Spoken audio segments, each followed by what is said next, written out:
time so everybody can get a question asked. We're going to go around with the microphone. So please just raise your hand and we'll go ahead and we'll try to go in order to ask your questions. At the end, we're going to go ahead and we're going to say there's 2 questions left, and then after that, then we'll wrap it up. So please get your questions out as soon as you guys can. Thank you. Here's Chief Solberg.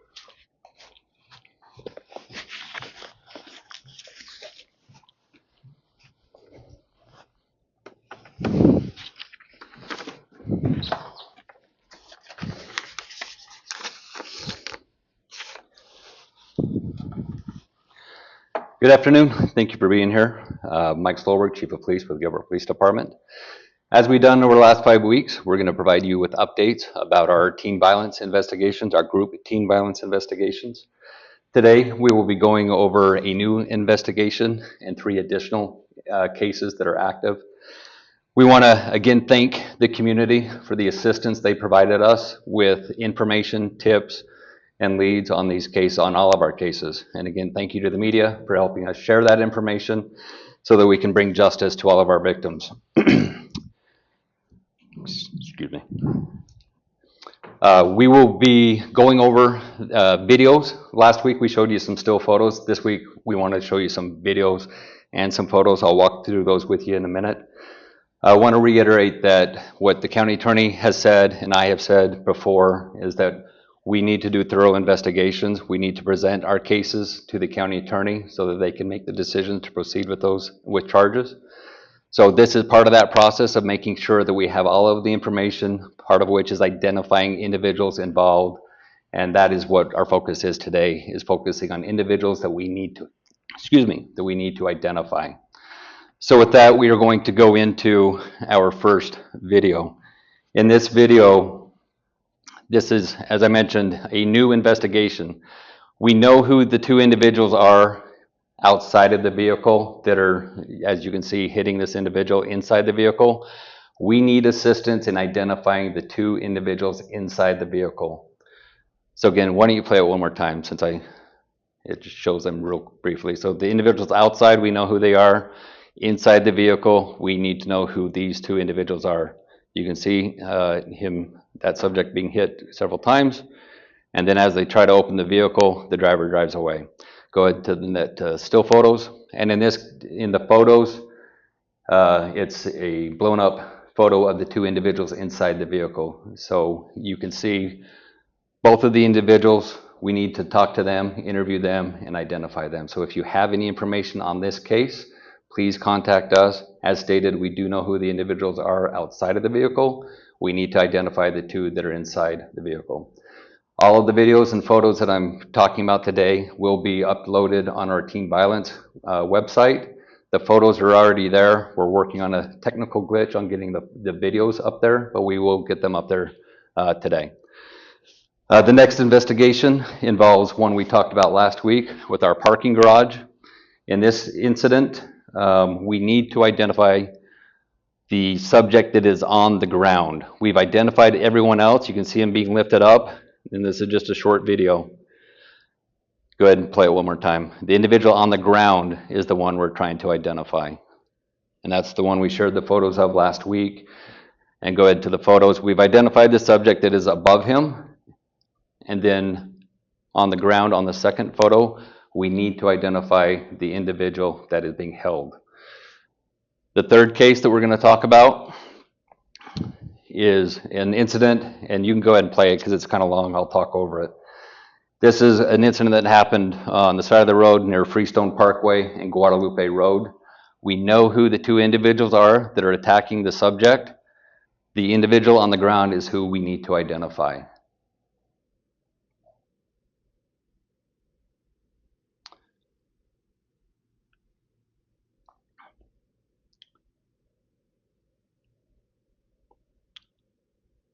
And as I stated, we know who the 2 individuals are that attacked the victim, but we need help in identifying the victim. Go ahead to the still photos. You can see his face isn't very clear, his or her face, but notice the shoes, the Adidas slip-ons there, and the backpack. Hopefully someone can recognize that. But if we could get that individual identified, that would help us in this investigation. The last one that we're going to go over is a case from January 2023. In this case, the victim is a juvenile. We know who the victim is. We spoke to the parents and received their permission to show this video because we need to identify, go ahead and roll it. We need to identify the two individuals that attack the victim. You can see the three that we're talking about, the victim's leaning against the wall, and then he starts being attacked by the two individuals that were standing in front of him.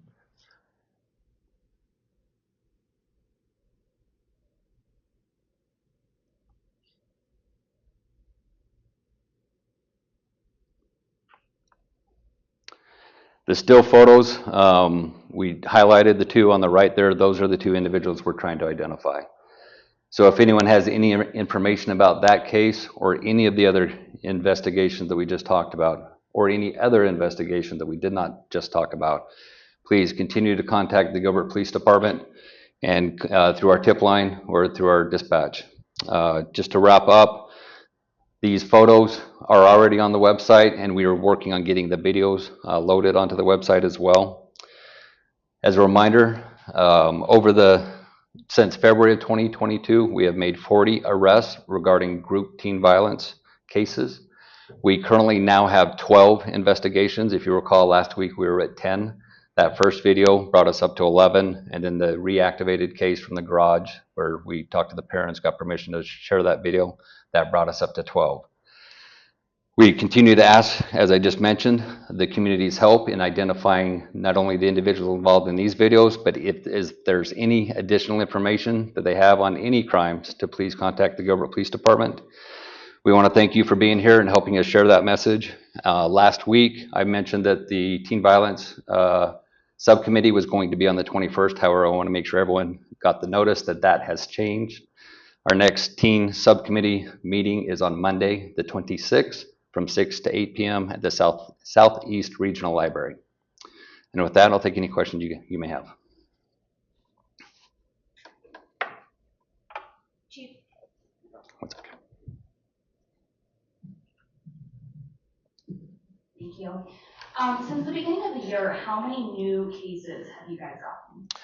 Well, keep in mind at the beginning of January, all the videos that we received in December, at the mid to late December and early January, we activated new investigations, and three of those new investigations, we were able to tie into calls for service where we got a call for service for a fight, but everyone was gone.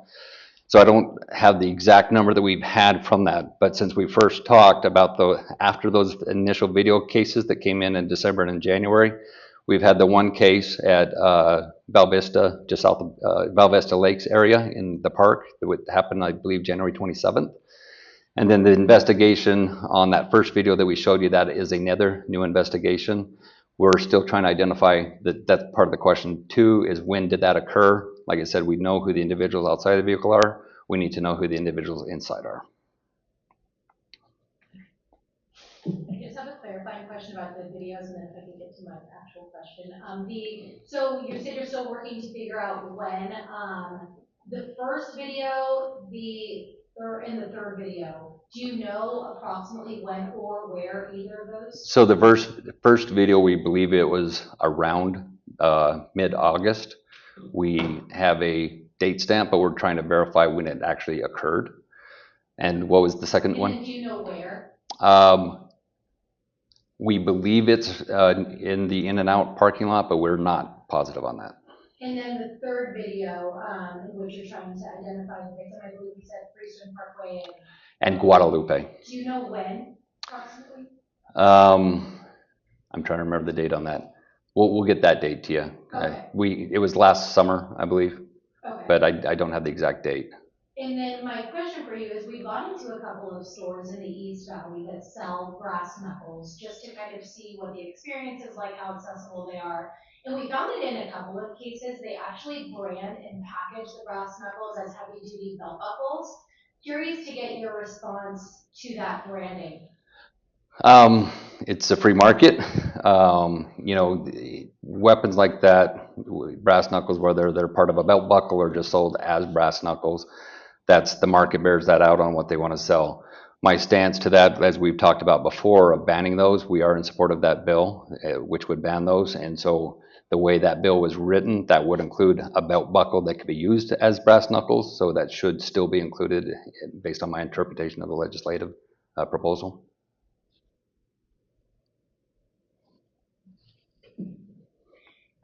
Chief, as we've seen all these arrests, we noticed that a number of these attacks have been with a core group of young men who kind of varied in attack to attack. There has been a lot of question about the kind of loosely constructed state law that identifies people as being in a gang or not in a gang, that criteria, but none of these young men, teenagers, have been charged as gang members or in gang crimes to date. What is your thought process on where we stand on possible gang charges? Could those be added later in the cases? Or are these not gang cases? So each case is unique, and we have to look at each case to determine if the gang criteria can be brought on the charges for each case. So to go back a little bit on our gang investigation that we are doing, that we began in November, and we're still, as I mentioned last week, we're making progress on that. The intent of that investigation is to determine if any of the individuals that we've been investigating can be identified as being part of a gang. Once we establish if they are part of a gang, then we have to establish, can we establish criminal charges based on, just because you're a gang member doesn't mean anything you do is gang related. So then we have to investigate that connection between the gang status and their behavior to determine if that is gang related. And so that is something we will work with the county attorney's office, our investigators, working with the other agencies to investigate whether these individuals can be classified as a gang and if gang charges are appropriate. So not too late to add. No, yeah, it's just like adding additional charge. If we obtain additional information which supports an additional charge, we would submit additional charges to the county attorney for review, just like any other charge. Let me clarify, if they've already been adjudicated, yes, it's too late. But if they are still pending charges or any future cases, then we can add those charges. Recommend they be added. So we're starting to see a lot of ramifications for not only the suspects in these cases of teen violence, but also family members, in some cases coaches. What's your take on that? Because obviously surrounding these types of investigations, there is a court of public opinion. Yeah, I have to focus, and our officers have to focus on our criminal investigations, what's happening in the community, and any public sentiment about what should or should not happen. That's for the public and those individual organizations to handle. We are focused on our investigations, making sure we're doing thorough investigations, submitting those to the county attorney, and proceeding with our cases, regardless of what the opinion of who should be there or not. Our focus is on the investigations.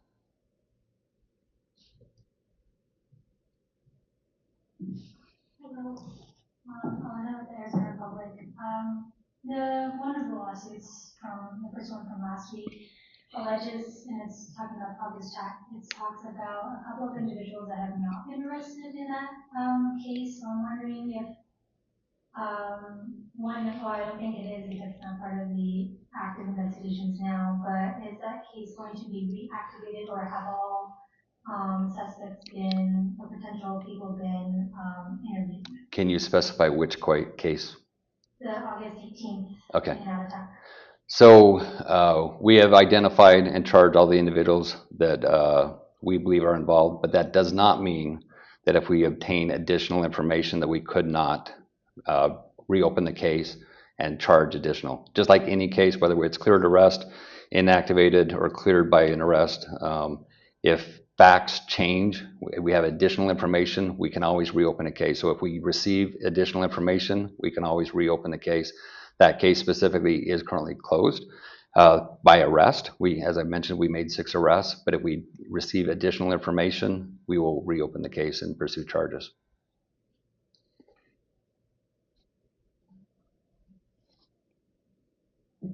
I have kind of a series of questions just depending on your answers, but we have consistently heard from victims and their families that they provided evidence, whether that be photos, video, we kind of talked about that. But in these cases, can you kind of talk to me a little bit about what the police department considers threats? What is a threat that the police department would look further into? Yeah, with threats cases, and like I mentioned before, each case is unique. When a threat is made, whether it's online, in person, we need to, for one, capture that threat, whether it be electronically, voice recordings, whatever. We need to be able to evaluate that evidence to determine if we can establish probable cause. Each case is different and unique. We have obviously talked about several threat cases. 2 of our active cases are threat cases that we're still investigating. And in those cases, it's not just what was said. We need to build that picture, like I said, a full investigation of what's the context. Was there anything? So if I have a statement, I need to know through the individuals involved what was said before or after. Were there any gestures? It's more to just seeing something in writing or hearing something. There's often 2 sides of the story, and we need to know both sides. And is there any additional information that we can gather to help support a charge? Whether it's a threat, harassment, assault, we still have to do a full investigation and evaluate all of the evidence. And sometimes it's difficult to get all of that evidence, but that's what we need is a full picture of what actually occurred. Just kind of a follow-up to that. In a specific case, there was a situation where somebody had a Snapchat of a gun, basically telling that person to come meet them because they wanted to fight or something. Yep. In that situation, is that something that the police department would take seriously as a threat? Any threat we take seriously. Obviously, perception of what that threat is and what was said and that photo. But that's a case that is active. And so I'm somewhat limited in what I can tell you, but I can tell you we did take it very seriously. We still do take it very seriously. But going back to what I said, we need to have the full picture and making sure that we receive all of the evidence involving a threat. And sometimes that goes beyond just what's on Snapchat, what conversations took place between the individuals before or after. How was that threat made? Was there any threat made in addition to that? We don't want to pursue just one thing. We have to make sure we have the full picture. And in that case specifically, we are still investigating that and trying to obtain the full picture of that incident. Just one follow-up to that, sorry. There are just allegations out there that claim that the police department did not do anything to protect a potential victim or even after the fact, after there was already an attack. What is your response to this? So as I've said before, we actively investigate every case. So when a threat is made, we still have to establish probable cause. Part of that establishing probable cause is obtaining all of the evidence that goes towards that allegation. And in those cases, sometimes it takes time to retrieve and have that information provided to us.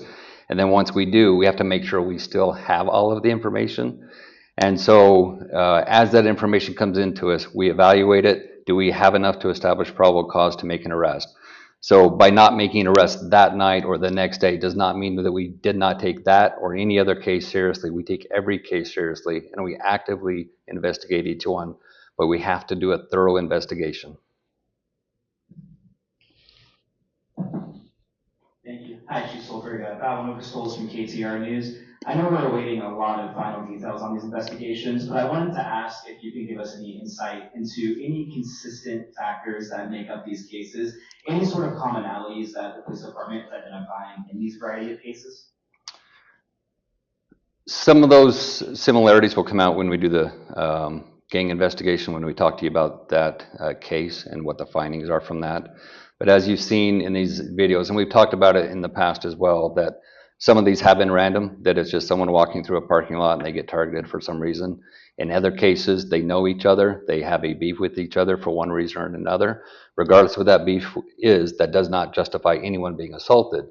But in some cases, they've known each other. Sometimes it's at parties.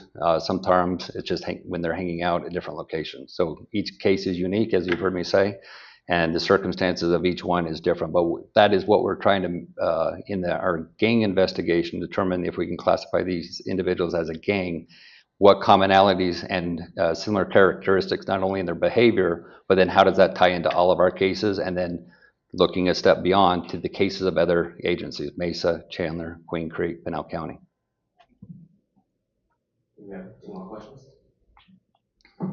Going back to the four cases that you talked about at the beginning, can you clarify which ones are new and when you were first notified about each case? So the first video that I showed you, we obtained that through our investigation last week. And so we initiated a new case. We received the video last week through a different investigation. We initiated a new investigation this week on that one. All of the other three are prior cases that we've talked about in the past. The fourth one that I talked to you about, the garage, in that case, it was reported in January 2023. We worked with the victim and his family to try to identify the subjects that had attacked him. We were unable to, and as you saw on the video, we wanted to share it. We want to exhaust all means to try to identify the suspects that attacked him. But we have not been able to do so on that case, and we consulted with them and make sure they were good with us sharing that, and so that case was reopened so that we could share it. But initially reported in January. Yeah, yep. All right, this will be the last question.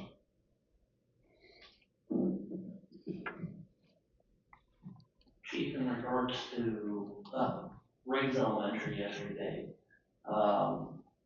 was that a case of social media misinterpreting what was going on or the inaccuracy that you talked about? Or how did the police determine that was not a real threat? Yeah, we received a copy of a screenshot from that case. And the information that was shared with that, not from the post, but from people who interpreted that, that's where the threat originated, was from the interpretation of what was said. We investigated that. We determined there was no active threat at any time by the individual involved or at the school or any other individuals. All right, Melissa, last one, just because I'm nice. The quick yes or no, first of all, did any of those videos that we see today come from search warrants of suspects in other cases photos? So I will just state that through investigative means, we obtained additional videos. And then we've seen last night at the Chandler Unified School District School Board calls for the superintendent to resign, kind of developing out of this notice of claim that's come up. What are you telling your SROs now about how they should be proceeding and what they should be doing? Are you asking them to go back through their records? Are you asking them to keep a keener eye out to try to catch some of these things sooner? So I'm not asking our SROs to do anything different because they've been doing an excellent job with all of their cases and the way they handle all of their students and anything that happens at their school. We have 12 SROs assigned to all of our high school and junior highs. They're there 5 days a week, 10 hours a day at each location. We want to make sure that the students feel safe, the parents feel safe, and they do an excellent job of doing so. So we've asked them to keep doing that. When it comes to reviewing old cases, that's what we are handling on our side and with our detectives, reviewing any additional information that may or may not need to happen on each case. But our SROs, they're excellent officers, and they do an excellent job building that trust with the community and the kids. That's what's key to making sure that community, being the schools, stay safe. All right, with that, thank you all for being here. We appreciate it. And don't forget the subcommittee on the 26th. Thank you.